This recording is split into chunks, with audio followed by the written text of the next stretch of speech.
Hola, ¿qué tal? Vamos a hablar sobre qué pasó antes de los Házaros. Sabemos que existe la logia Házara, ¿no? Los Házaros de Hazaria en la actual Ucrania, eran, los operadores de, del pueblo elegido. Ya vamos a llamarlo el pueblo elegido. Vamos a hablar mucho de estas cosas acá porque nos pueden bloquear, ¿no? En ese tiempo los Házaros generalmente fueron los operadores del pueblo elegido y había una nobleza negra que trataba con ellos. Hasta hacían tratos para el comercio de esclavos y eso originó la peste negra. Eso ya hemos hablado aquí en Radio Política. Ahora vamos a hablar de la Edad Antigua. También hubo una contraparte de lo que serían los Házaros y también hubo una contraparte de lo que sería la nobleza negra. Esa nobleza que pasó de sitio en sitio, de potencia en potencia, siempre dominando la nueva potencia. Al final nos hacían creer que los persas acabaron con los babilonios y los reemplazaron. Bueno, pues sucede que la nobleza persa también era babilonia, era de ese origen, por eso lo reemplazó.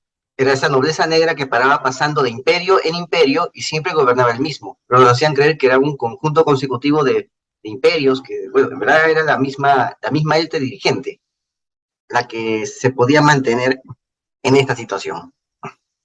Pasaban los imperios, pero la élite siempre seguía siendo la misma. ¿Cómo lo podemos entender? Bueno, acaban de encontrar esto, esta estela, ¿no? Este es un relieve, ¿no? Es un relieve en roca de Mercury, que es un sitio que queda por Irán, ¿no? Ahí tienes el relieve rocoso de Ravana, ¿no? Mercury y Ravana, ¿no? Son dos sitios diferentes, pero la misma región, Mercury y Ravana. Y acá tienes la estatua de Hatra, es una ciudad antigua, de rey Átalos de Adivene, ¿no? Adiabene es como decir Hazaria antes. En la Edad Media consiguieron que los házaros sean los operadores políticos del pueblo elegido. Pero en la Edad Antigua, los operadores políticos del pueblo elegido eran ellos. Este rey era uno de esos operadores. La dinastía de este rey fue operadora política del pueblo elegido. Sí, fue la operadora, fue la que movía todo, así, todo. Y había una nobleza negra que pasaba de Mesopotamia a los medos, ahí pasaban los persas, ahí pues pasó a los romanos y siguió pasando hasta ser la nobleza negra propiamente dicha, ¿no? Eso también hemos hablado también aquí en Radio Política, ¿no? Como a veces la nobleza negra, el, este, el mueble donde Calígula tomaba su refresco mientras hacía sus ceremonias, apareció en una en una sala de un apartamento lujoso de Manhattan, ¿no? También de eso hemos hablado aquí. Bueno, hemos hablado de muchas cosas aquí, pero vamos a hablar de esto. Vamos a entenderlo, ¿no? Hay una fortaleza, la fortaleza de la montaña de Ravana Mercury. Está en el Kurdistán iraquí, en el actual Kurdistán iraquí. Fue uno de los principales centros regionales del Imperio Parto, los arsácidas, pero también guarda toda una historia que tiene que ver con el juego de tronos entre los imperios de ese tiempo, los romanos, los partos, los asánidas que vinieron luego y así. Bueno, este imperio se extendió desde el Irán y Mesopotamia hace aproximadamente más de 2000 años, ¿no? El imperio parto, ¿no? El imperio parto de la dinastía de los arsácidas. Creo que tenía otro nombre, no me acuerdo de qué nombre tenía. Bueno, además, Ravana Mercury, el sitio llamado Ravana Mercury, acá lo puedes ver, es el lugar. Acá está Ravana y Mercury, son dos lugares de la misma región. Ahí está, dos lugares de la misma región. Y este lugar puede ser la ciudad perdida de Natounia, la ciudad perdida de Natounia. Hay una ciudad que todavía no se encuentra. ¿Por qué? Porque ahí está justamente todo lo que tenemos que saber sobre esta gente, sobre estos házaros de la Edad Antigua.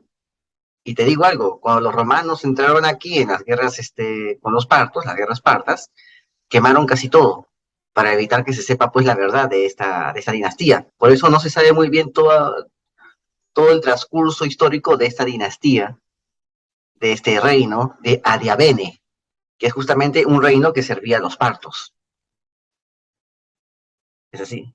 Lo que tenemos acá es el reino de Adiabene. ¿Sí? Es eso, que es un reino vasallo, un tributario de los partos. Los romanos vinieron y quemaron todo. Y no quedó registros de lo que pasó aquí. Solamente quedaron unas cuantas historias a través de historiadores. Valga la redundancia, ¿no? Relatos de historiadores quedaron. Y vamos a hablar también de esos relatos de historiadores, que es lo que quedó. Al final todo se redujo a ruinas.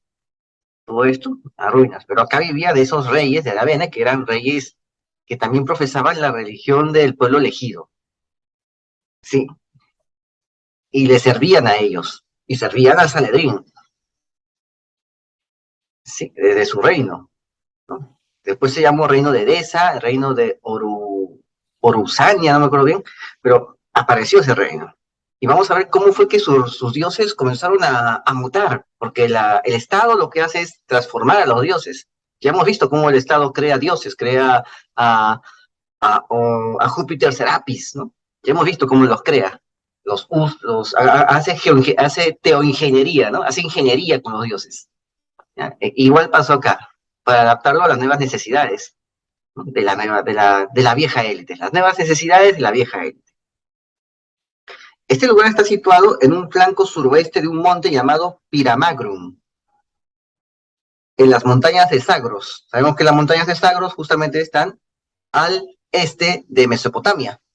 Mesopotamia es una planicie regada por los dos ríos, el Tigris y el Éufrates, y su frontera este de Mesopotamia, la frontera oriental, es una cadena montañosa llamada Montes Sagros. Y aquí está ese reino que han encontrado. ¿Verdad? Esta es la fortaleza de piedra de Ravana Mercury. Aquí puedes verlo, ¿no? Es una fortaleza de piedra. Aquí está el mapa orográfico con alturas, ¿no? Con marcas altitudinales. Y ahí más o menos ya puedes entender cómo es esa zona, ¿no? Es un cerro, ¿no? Son dos cerros, una quebrada entre los dos cerros y un sitio llamado Kularash que es más alto, a ver, que es más alto que estos dos cerros y que se encubra sobre esos dos cerros que son Ravana y Mercury. Kularash es un sitio que une ambos sitios, ambos lugares, y que es más alto, ¿no? Ahí está. Ahí puedes ver el mapa, ¿no? Mercury, Ravana y Kularash, ¿no? Ahí está, ahí está. Y el monte Piramagrum. Ahí arriba vivían ellos, era un reino muy antiguo, ¿no? Estas fortificaciones son de casi 4 kilómetros de largo, pero también hay asentamientos, dos asentamientos más pequeños que le dan el nombre, que los estoy mostrando acá.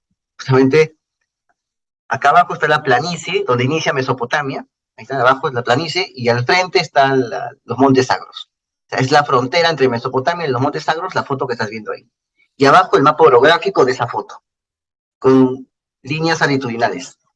Así para que podamos aprender a leer mapas, ¿no? Ahí podemos aprender a leer mapas. Así mirando estas fotos puedes aprender a leer los mapas. Bueno, entonces los investigadores encontraron un complejo religioso posiblemente dedicado a la diosa iraní zoroastriana Anaíta. Sí, la diosa Anaíta. Esa es una de las monedas de ese reino. Esta diosa Anaíta está asociada a la fertilidad, la salud y la sabiduría. De especial importancia son los relieves rocosos de la entrada de la fortaleza, así como la ubicación geográfica de la fortificación en la zona de captación del río Bajo Sap, conocido en la antigüedad por su nombre griego de Capros, o sea, el caprino, el chivo, la cabra, ¿no? La cabra. O sea, aquí lo tienes, ¿no? Esta es una de esas monedas de ese reino. ¿Verdad? Los investigadores sospechan que Ravana Mercury, ese sitio, puede ser la ciudad perdida de Natounia.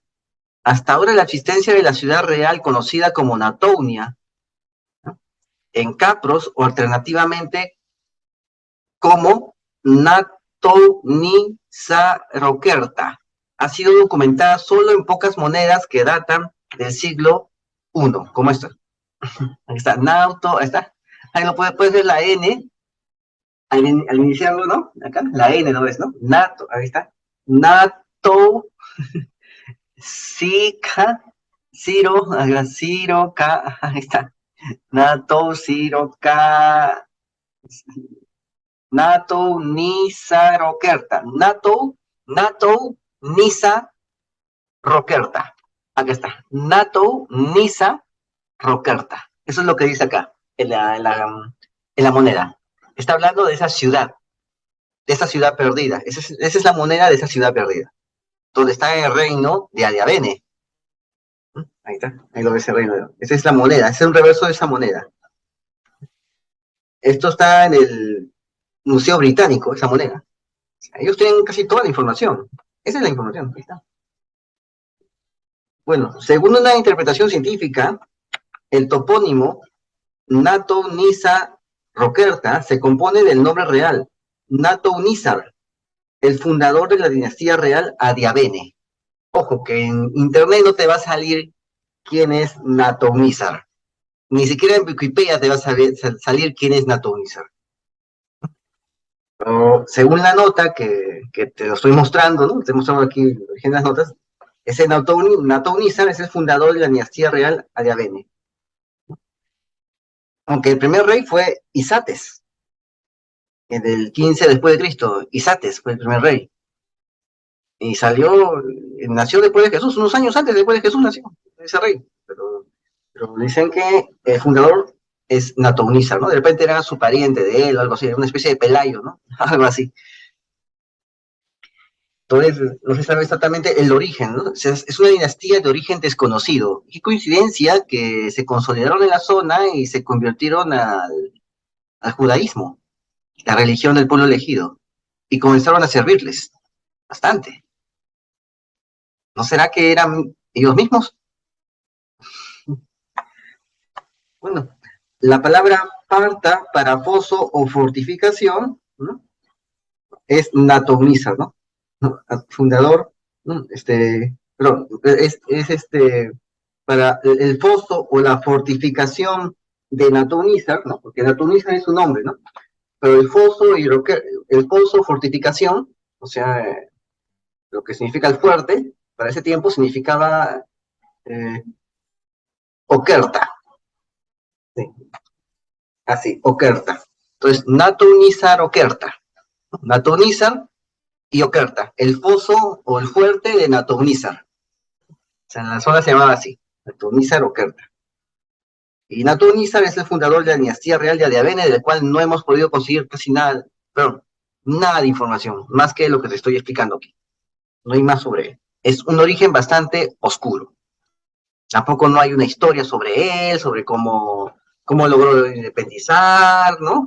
Aparecer como caudillo, y cómo su hijo se nombró rey. No hay, es como si hubieran salido de la nada. Sí. Bueno, y esa descripción del foso de Natonisa podría aplicarse bien a Ravana Mercury. Acá puedes ver el Monte Sagros y aquí la explanada del Éufrates, ¿no? Acá está. Ahí está. Bueno, los relieves de las paredes de la entrada de la fortaleza podrían representar al fundador de la ciudad, ya sea Nato-Nizar o un descendiente de su dinastía. Y acá puedes ver el mapa. Acá está el mapa, ¿no? Ahí está la media, ¿no? Ahí están los asirios. Ellos surgen después de los asirios, casi en las mismas zonas donde surgieron los asirios, surge Adiabene. Ojo que esa zona estaba llena también de asirios, y los asirios siguen vivos hasta hoy día, ¿eh? Los asirios ahora son cristianos, son nazarenos, son nativos, son considerados los nativos de la zona. Es como decir aquí los quechos, los aymaras, allá son los asirios, son los nativos de la zona. Como decir los celtas allá, acá es asirios, son nativos. Y ellos ahora son cristianos, su pueblo cristiano. Bueno, el relieve se asemeja a la imagen de un rey que se encontró a unos 230 kilómetros de distancia. Acá está, este relieve. Esta es la imagen de un rey, este rey que está acá, que está a 230 kilómetros de distancia, en Hatra, un lugar rico en hallazgos de las culturas de los partos. Y la fortaleza, pues, de la montaña, se encuentra en la frontera oriental de este lugar llamado Adiabene.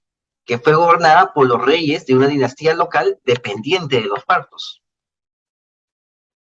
Puede haber sido utilizada, entre otras cosas, para comerciar con las tribus de pastores en el interior del país, mantener relaciones diplomáticas o ejercer cierta presión militar. Acá está Ravana Mercury, ahí puedes ver los ríos, Opersap, Loversap, el río del lobo, el río de la cabra. Creo que es así, ¿no? Caprino, ¿no? Capros, Caprino, ¿no? El río de la cabra o el chivo y el río del lobo. Entre esos, aquí están, esos dos ríos. Y justamente ahí está Ninive, ¿no? Ahí está Ninive, que también es parte del reino de Adene. El corazón, uno de los corazones de este reino, pues está aquí en Ravana Mercury, que prácticamente está empotrado en los montes, en la entrada de las montañas sagras, que justamente es una zona defensiva. Hay unos pequeños contrafuertes más hacia el oeste y comienza ya la explanada de la Mesopotamia, ¿no? Son contrafuertes y acá está. Ravana Mercury sería el límite entre estos contrafuertes y las montañas sagras. Sería el límite entre eso, como puedes ver aquí en el mapa. Aquí está. Esto es lo que está ahorita, es la zona pues de Irak, ¿no? Irán está atrás de la montaña. Es la parte, es la otra cara de la montaña, ¿no? De las montañas sagras, que es Irán. Acá lo puedes ver, ¿no?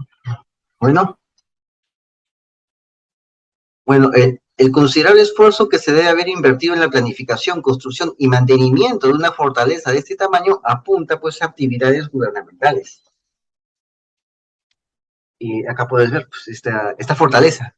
Aún se ven algo de los muros en esta fortaleza. Imagínate, vivían aquí. Acá puedes ver el mapa.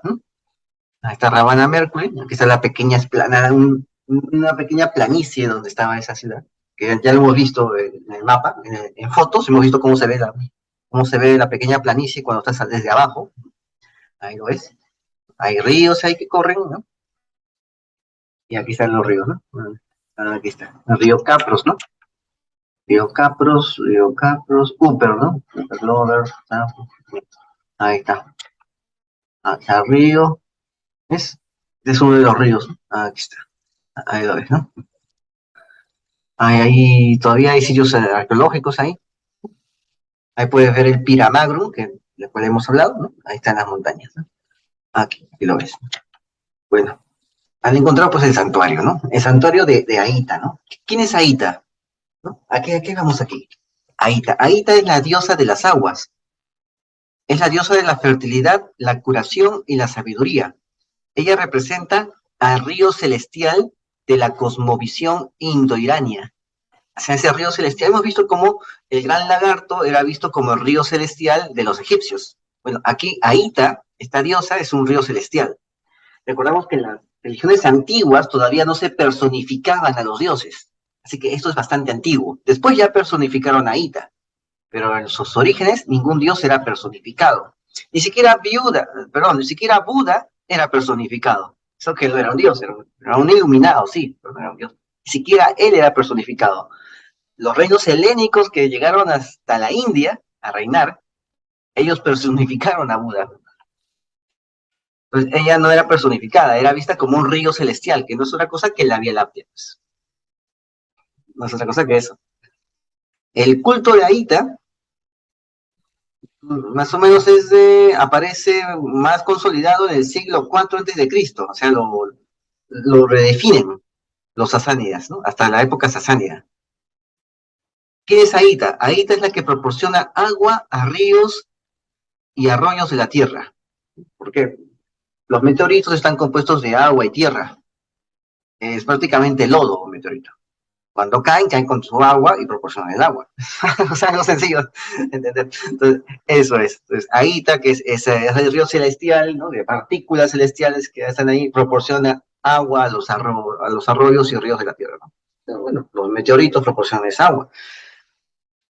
Que en el espacio hay bastante agua. En esas partículas, en esos meteoritos hay bastante agua.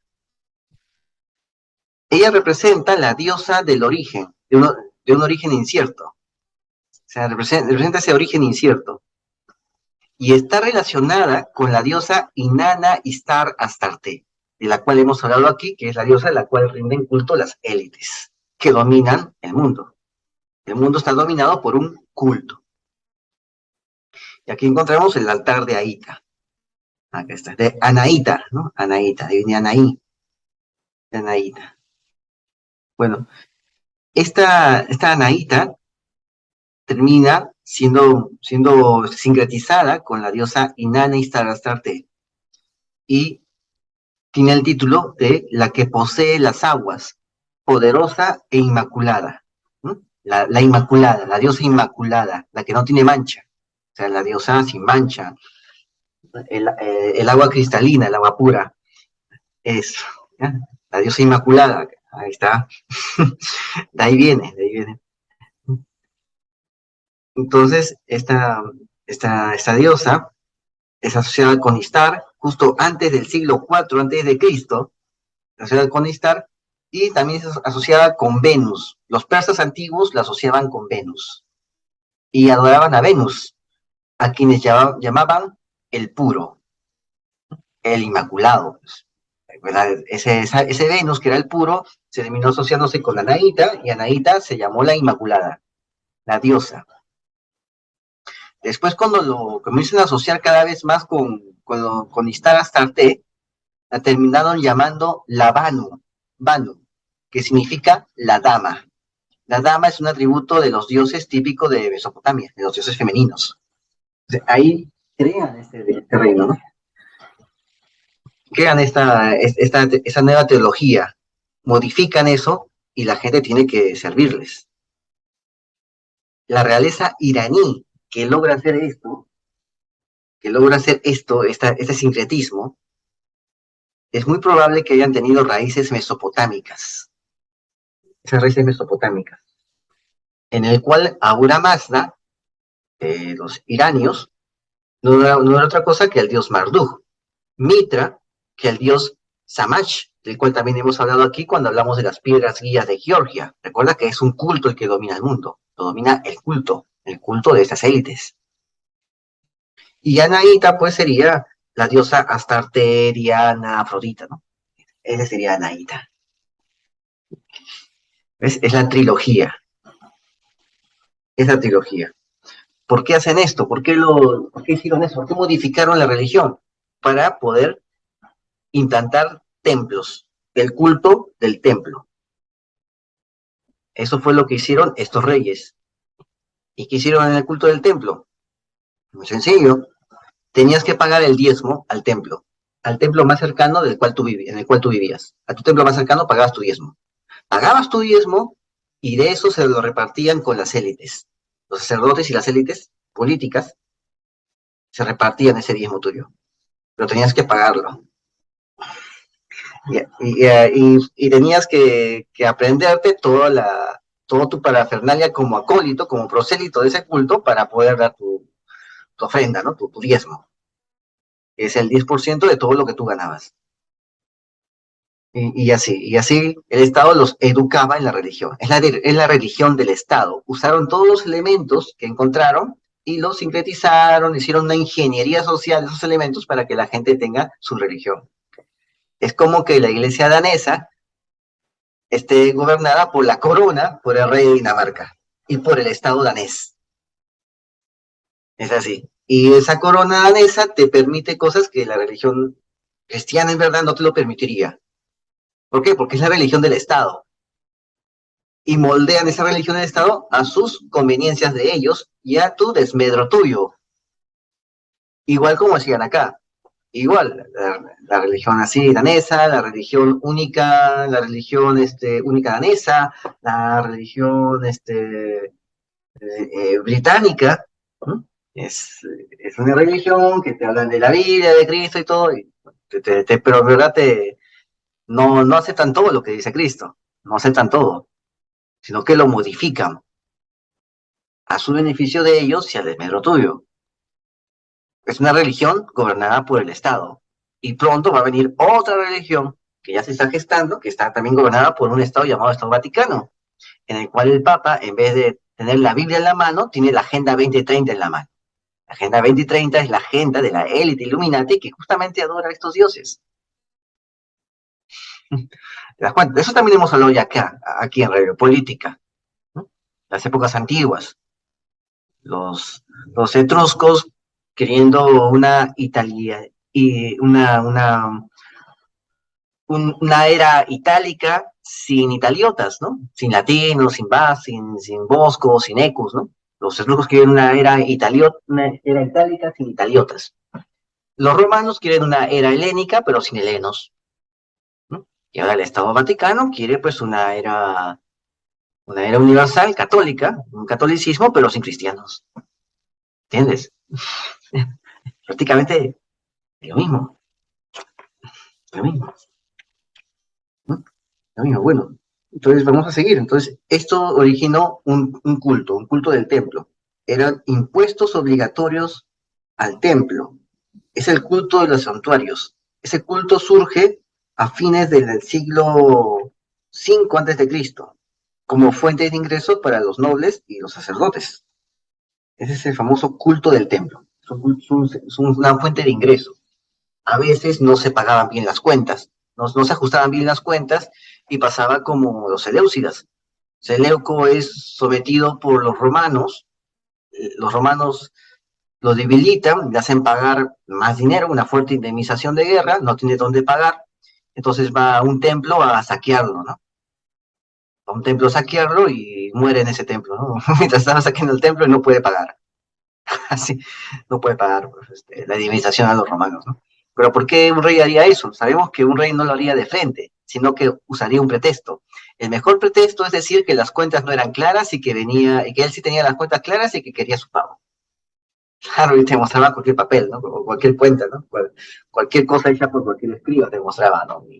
No, me debes tanto, no me has pagado completo, voy a ir por eso, ¿no? Y al final, quedaba ahí. El hombre quedaba ahí en pleno saqueo, ¿no? Ahí lo mataban, morían en el saqueo, ¿no? El templo con ese dinero que tenía que pagar, que le exigía de pago, decía, no tengo por qué pagártelo, yo ya te pagué, tú me estás dando cuentas falsas, no te voy a pagar. Y en vez de pagarle, con ese dinero, pues, contrataba mercenarios y se enfrentaba a ese rey, ¿no? Y ese rey, pues, no terminaba vivo, como pasó con Seleuco, que no pudo pagar la indemnización y tampoco pudo saquear, pues, ese templo, ¿no? Ahora entendemos por qué se daban estas historias. Bueno, Sassán fue el sumo sacerdote de Istar en Farsis o en Persia. Sassán. Sassán justamente es el que funda la dinastía sasánida. Sí, la dinastía de los sasánidas se lo funda. Él fue sumo sacerdote de esta diosa Astarte, Sassán, de la diosa Istar, Astarte, Anaíta. Él fue sumo sacerdote y Sassán funda la dinastía de los sasánidas, que no es otra cosa que esta misma gente que seguía reverenciando a esos mismos dioses. Era esa nobleza negra de la antigüedad que pasaba de imperio en imperio y los imperios iban y venían, pero la élite siempre seguía siendo la misma y el culto seguía siendo el mismo, igual que ahora. Bueno, entonces Sassán, el fundador de los sasánidas, también era otro más de este grupo, ¿no? Los cultos este culto del templo fue sustituido por altares de fuego zoroástricos recién en el año 271, recién ahí, pero antes no, antes eran los cultos, ¿no? Esos cultos más o menos de fines del siglo V antes de Cristo, ¿no? Cuando Alejandro Magno entra al poder, ya esos cultos ya aparecieron. Era una forma de recolectar los impuestos. Pero los sasánidas, pues, ya después de unos tantos años, ¿no? Una vez que los partos son derrocados por los sasánidas siguen con esto, pero al final deciden cambiar. Uno de sus dinastas decide cambiar, ¿no? Pero existía ese culto. ¿Por qué? Uno de los ancestros de estos dinastas de la dinastía sasánida era justamente el sumo sacerdote de Istar Astarte, en la ciudad de Farsis. Se hizo de dinero, porque el templo daba dinero, aprovechó una debilidad del rey parto lo derrotó y se quedó con su imperio. Acá está. Bueno, acá puedes ver al reverso una moneda de oro sasánida del siglo III después de Cristo con la diosa Anaíta de pie a la izquierda frente a un rey sentado a la derecha. Acá está. O sea, ellos siguieron, o sea, ellos cambiaron los cultos, ¿no? Los sustituyeron por altares de fuego zoroástricos, pero redefinieron también los cultos de esta diosa. Definieron, o sea, siguieron sirviendo a esta diosa, a Ishtar Astarte, los sasánidas. Acá lo ves, están dando reverencia a esta diosa, y esta diosa a cambio le está dando el poder al rey sasánida. ¿Por qué? Porque sus ancestros de este rey eran los sacerdotes de Ishtar Astarte, de Ishtar en Farsis, lugar donde ellos se originaron. Farsis es la antigua Elam. Y esta es la diosa ya representada helénicamente, ¿no? Porque antes no tenían representación en los dioses. Bueno, es ese reino de Adiabene, que es prácticamente casi lo mismo que Asiria. Casi lo mismo que Asiria. Y este reino es un territorio de la antigua Asiria, o sea, se corresponden prácticamente, ¿no? Ahora son cristianos nativos, como te he dicho, ¿no? Los archivos, pues, fueron arrasados por los romanos cuando hicieron su guerra. Los reyes de Edesa eran, pues, herederos de los reyes de Adivene.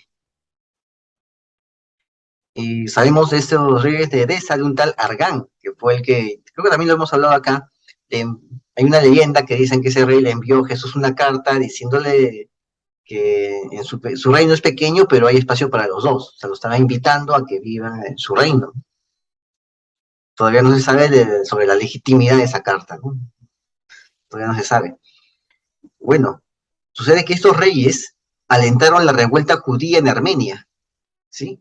Se servían al Sanedrín, alentaron las revueltas judías en Armenia, Mesopotamia y la parte del Sagros. Alentaron las revueltas, pero fueron ejecutados y fueron desfederados por los romanos, porque alentaron la revuelta contra los romanos. Ahí está, o sea, servían a ese poder, servían a ese poder. Es más, un miembro de esta dinastía, de la dinastía de Adiabene, que es más o menos del 15 después de Cristo al 116 después de Cristo, que tiene un origen incierto, ¿no? Se judaizaron. Sí, la reina Helena de Adiabene, se mudó a Jerusalén, levantó palacios, dio donativos para el templo. Esos donativos pues no eran nada despreciables, era buen dinero.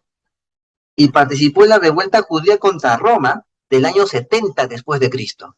O sea, esa revuelta que Jesús profetizó contra Roma. Ellos participaron en esa revuelta contra Roma del año 70 después de Cristo, en la cual el templo fue destruido. Y solamente quedaron los muros que vemos ahora.